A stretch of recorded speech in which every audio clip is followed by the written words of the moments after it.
मित्रांनो, टक्केवारीवरलं हे गणित आहे. जळगाव जिल्हा पोलीस शिपाई 2021ला आलेला प्रश्न आहे हा. तर मित्रांनो कसं सोडवायचं बघा.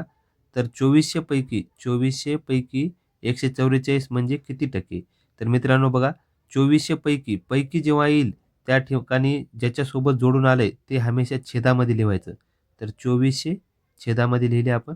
2400 पैकी 144 म्हणजे 144 म्हणजे 2400 पैकी अंशामध्ये 144 लिहायचे आणि म्हणजे किती टक्के? टक्के म्हणलं की गुणाकारामध्ये 100% येणार. तर मित्रांनो याला काटायचं. तर हे 2 शून्य कटले.